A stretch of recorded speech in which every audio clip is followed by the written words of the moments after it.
Elliot Tenridge thought his secret life would stay hidden behind hotel doors and business trips. But the night he entered that Kuala Lumpur room with Maribel Cruzan, everything he controlled began to collapse. Serena Tenridge did not scream or confront. She watched, planned, and walked into their betrayal with chilling calm. By the time investigators realized what had truly happened, one woman was dead, one man was broken, and the most dangerous person in the story had already vanished. Elliot Tenridge lived a life built on order and calculation. In Singapore's elite business circles, his name carried weight. He managed complex logistics routes across Southeast Asia, handling sensitive contracts that required trust and silence. Colleagues described him as disciplined and distant, a man who never mixed emotion with responsibility. His schedules were strict, his habits predictable, and his public image spotless. At home, Elliot's life appeared equally controlled. His marriage to Serena Tenridge was admired by many. They lived in a modern high-rise, overlooking the city, hosted polished gatherings, and presented themselves as a couple who had mastered balance. There were no public arguments, no visible cracks. Serena was composed, intelligent, and private. Much like Elliot, two outsiders, they looked perfectly matched. But beneath that surface, Elliot felt trapped by routine. The same meetings, the same expectations, and the same emotional distance followed him everywhere. He told himself this was the price of success. Still, during his frequent business trips to Kuala Lumpur, something inside him loosened. The city felt anonymous, forgiving. No one there expected him to be flawless. It was during one of these trips that Elliot first noticed Maribel Cruzan. She performed at a high-end nightclub that catered to wealthy businessmen and foreign clients. The environment was loud and crowded, yet Maribel stood out for her restraint. She moved with confidence but never desperation. She observed more than she revealed. To Elliot, she represented everything his life lacked: unpredictability and risk. Their connection developed quietly.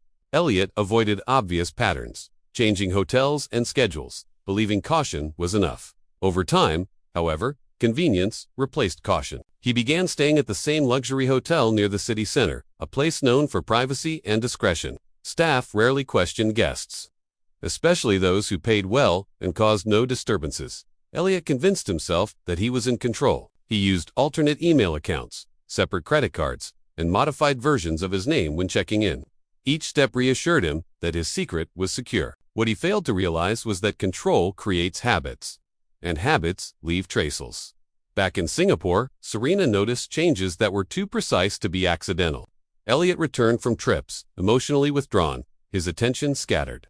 He guarded his phone more closely and became defensive over minor questions. He spent less time at home but offered no explanation beyond work pressure. Serena did not confront him. She watched. Serena had built her own career around identifying risk patterns and silent failures.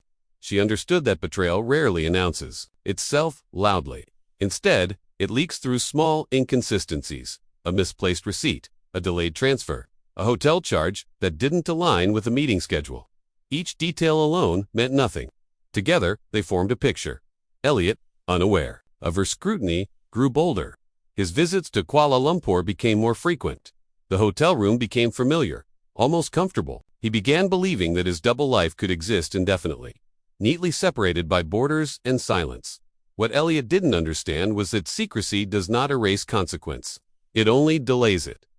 While he believed he was escaping his controlled life, he was actually constructing the conditions for its collapse. By the time Elliot boarded his next flight to Malaysia, he thought he was managing another routine trip. In reality, every choice he had made was already moving toward a moment he could no longer control. Serena Tenridge had learned long ago that certainty comes from patience. While Elliot believed he was hiding his movements behind careful planning, Serena was quietly reconstructing his behavior piece by piece. She did not search his phone or question his explanations. Instead, she observed patterns. Because patterns always reveal more than confrontation ever could. The first confirmation arrived in an ordinary way. A dry cleaning ticket fell from Elliot's coat pocket, listing a hotel in Kuala Lumpur that did not match any scheduled business conference. Serena placed the receipt back where she found it. She understood that revealing knowledge too early only warned the person being watched. From that moment, she began tracking time rather than emotion. She reviewed shared financial summaries with professional detachment. Small charges appeared at predictable intervals, always days before Elliot returned home. Airline bookings were made earlier than necessary, suggesting anticipation rather than obligation. Serena kept these details to herself, storing them mentally instead of digitally. What troubled her most was not the affair itself.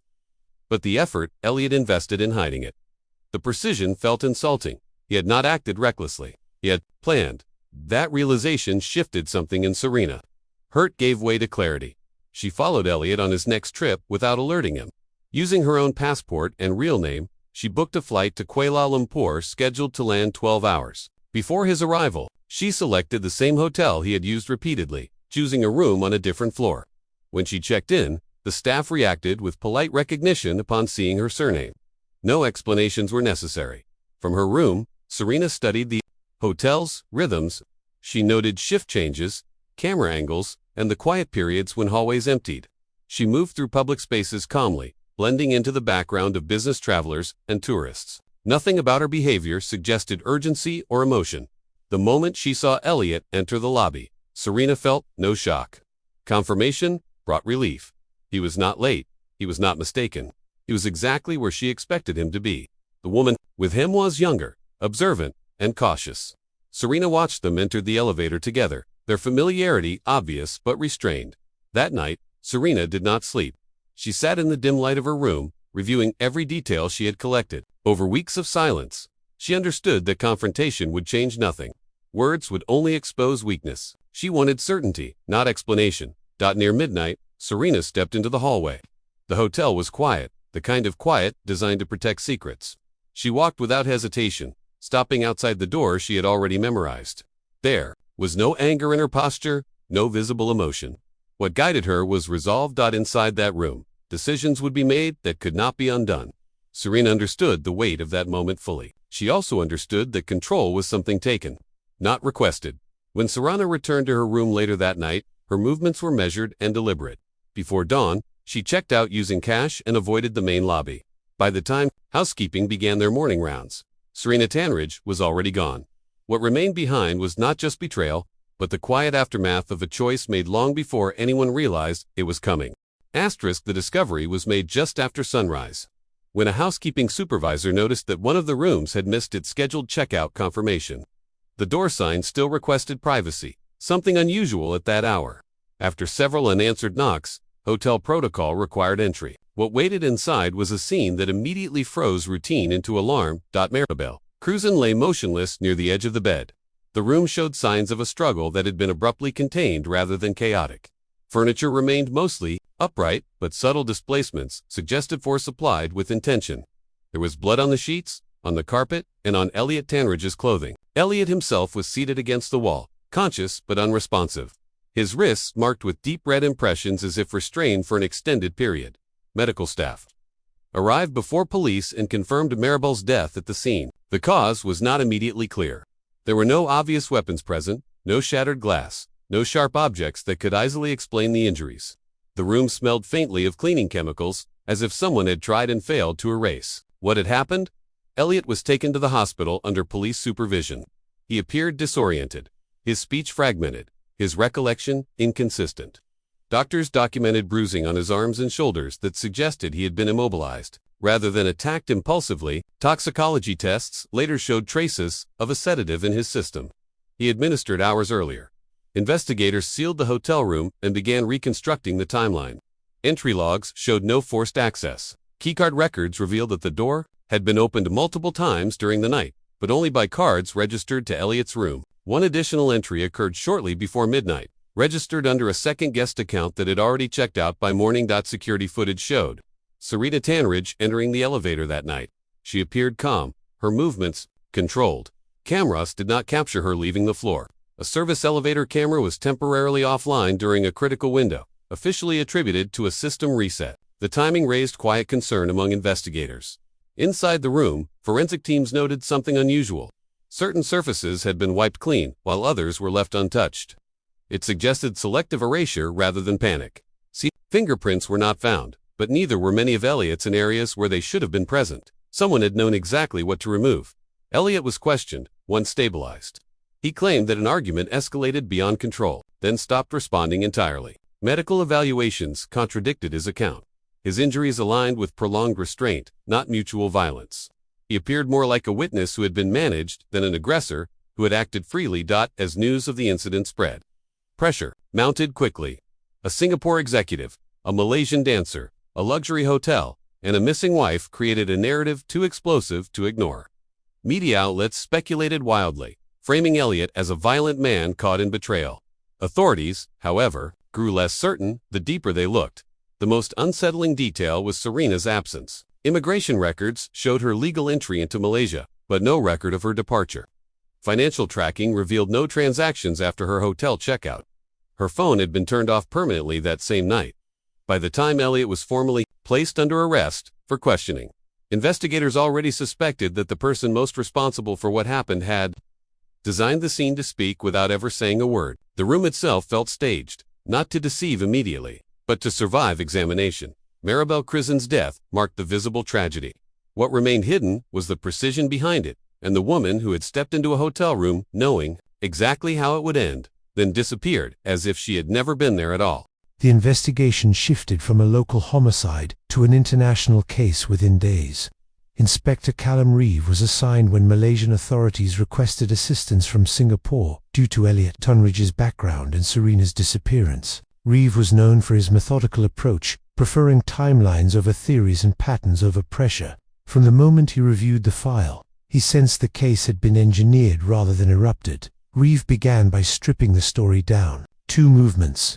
Every hour of that night was reconstructed using airport records, hotel logs, and financial data. Elliot's presence was predictable. Maribel's schedule matched her work routine. Serena's actions, however, stood apart. Her arrival was early, her departure silent, and her financial footprint ended cleanly. People rarely vanish without panic unless vanishing itself is the plan. Hotel staff interviews revealed subtle but important details. Serena had not asked questions, made complaints, or requested assistance. She moved like someone who already knew the building. One employee recalled her calmly observing a hallway camera as if measuring its range. Another remembered her declining housekeeping service earlier that evening, eliminating unnecessary interruptions. Noah Whitmere, the hotel operations manager, provided the most revealing information. He reported a brief service elevator malfunction, logged just before midnight. The reset had been authorized manually, not automatically. The technician responsible insisted the instruction came from within the hotel, but no record of who gave it remained. That same elevator connected directly to a staff-only exit, rarely monitored during night hours. Forensic reanalysis of the room deepened suspicions.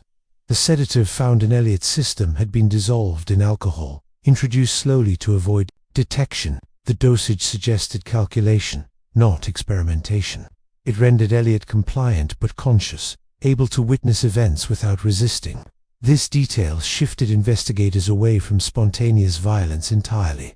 Maribel's cause of death was confirmed as asphyxiation. There were no defensive wounds, indicating she was overpowered quickly.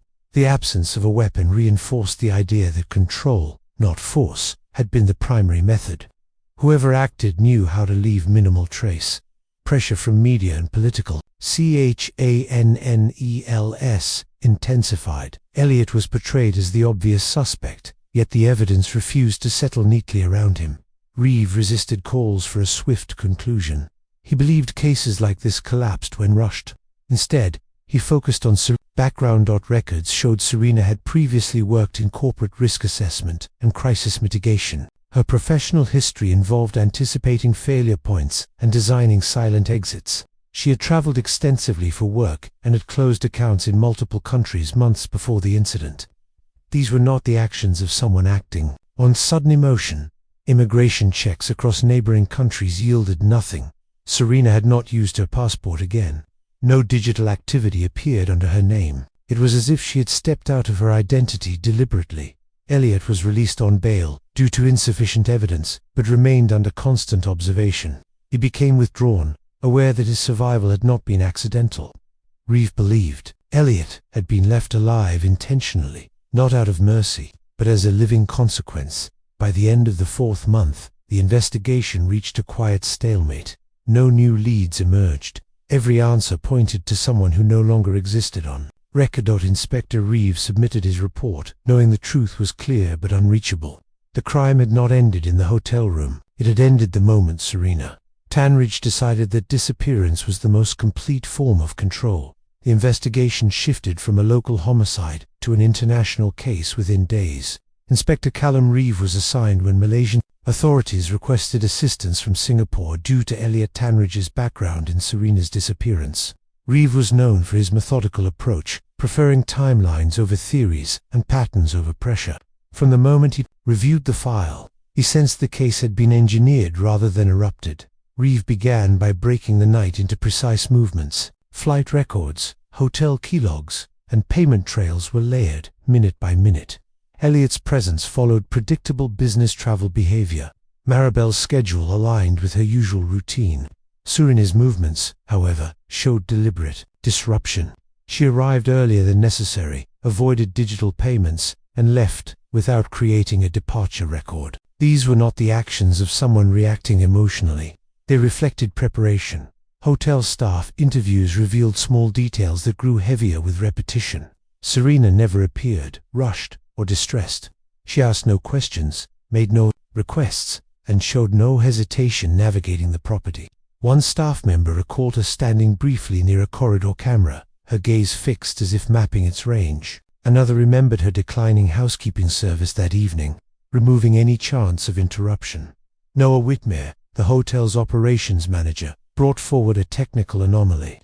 A service elevator reset had occurred shortly before midnight. The override was manual, requiring staff-level authorization. The log did not show who initiated it, only that it had been done from within the system. That elevator connected to a side exit rarely used at night and not continuously monitored. Forensic analysis of the hotel room reinforced Reeve's growing certainty. The sedative in Elliot's bloodstream had been administered gradually through alcohol, keeping him conscious but physically compliant. His injuries suggested prolonged restraint rather than a struggle. He had been present, aware, and powerless. This was not chaos. It was containment. Maribel's autopsy confirmed death by asphyxiation. The absence of defensive wounds indicated she had been incapacitated quickly. There were no signs of panic in the room, only controlled movement. Certain surfaces had been wiped clean, while others remained untouched, suggesting selective knowledge of what investigators would examine.